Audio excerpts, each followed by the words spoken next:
بسم اللہ الرحمن الرحیم۔ السلام علیکم ورحمۃ اللہ وبرکاتہ۔ امید ہے آپ سب لوگ خیر خیریت سے ہوں گے اور میری طرف سے آپ سب کو جشن آزادی مبارک۔ آج کا جو موضوع ہے وہ 14 اگست ہی کے بارے میں ہے۔ 14 اگست آزادی کا دن۔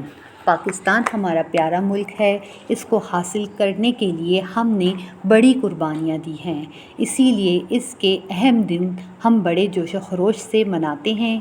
ان دنوں میں یوم آزادی اہم ترین دن ہے۔ پاکستان بننے سے پہلے پورے برصغیر قریباً 100 سال تک انگریزوں کا قبضہ رہا۔ انگریزوں کے قبضے سے پہلے برصغیر پر مسلمانوں کی حکومت تھی۔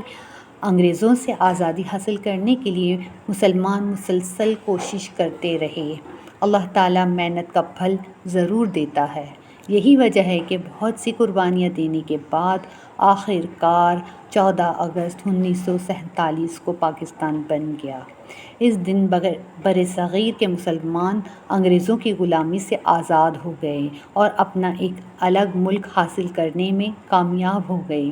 یہ ملک ہم نے اسلامی تعلیمات کے مطابق زندگی بسر کرنے کے لیے حاصل کیا۔ اس کا کامیابی کی خوشی میں ہم ہر سال 14 اگست کو تمام دن خاص تقریبات منعقد کرتے ہیں۔ ان بزرگوں کی کوششوں کی یاد کو تازہ کرنے کے لیے تقریریں کرتے ہیں جنہوں نے عظیم قربانیاں دے کر ہمارے لیے یہ وطن بنایا۔ ان تقریروں میں اس بات پر خاص زور دیا جاتا ہے کہ ہم ان قربانیوں کو ضائع نہ ہونے دیں اور ملک کے چپے چپے کی حفاظت کریں۔ یوم آزادی کی خوشی میں ہر سال عام تعطیلات ہوتی ہیں، البتہ اسکولوں اور کالج صبح کو کچھ دیر کے لیے کھلتے ہیں۔ اسکولوں اور کالجوں کے طالب علم خاص قومی پروگرام بناتے ہیں، وطن کی محبت کے نغمے گاتے ہیں، تقریریں کرتے ہیں۔ یوم آزادی کے موقع پر سارے ملک کے شہروں اور قصبوں میں چراغاں کیا جاتا ہے۔ لوگ جوق در جوق گھروں سے باہر آ جاتے ہیں۔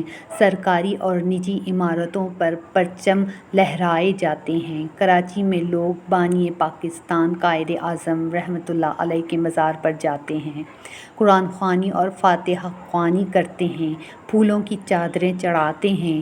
مزار کی حفاظت کے لیے ایک فوجی دستہ ہمیشہ مزار پر موجود رہتا ہے۔ اس روز یہ محافظ دستہ بھی تبدیل کیا جاتا ہے۔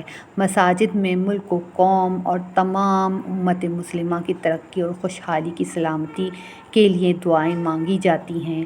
آزادی کے اس موقع پر دوسرے ممالک کے سربراہان صدر پاکستان کو مبارکباد کا پیغام بھیجتے ہیں۔ یوم آزادی اور دیگر ایام پاکستان کی آزادی، سالمیت اور استحکام کی یاد تازہ کرتے ہیں۔ ہم اس عہد کو دہراتے ہیں کہ وطن عزیز کی خاطر تن من دھن سب کچھ قربان کر دیں گے، اس کا نام روشن کریں گے اور اس کی ترقی کے لیے ہمیشہ صدق دل سے کوشش کرتے رہیں گے انشاءاللہ۔ اگر ویڈیو اچھی لگی اس کو لائک اور شیئر ضرور کیجیے اور چینل کو سبسکرائب کیجیے۔ شکریہ۔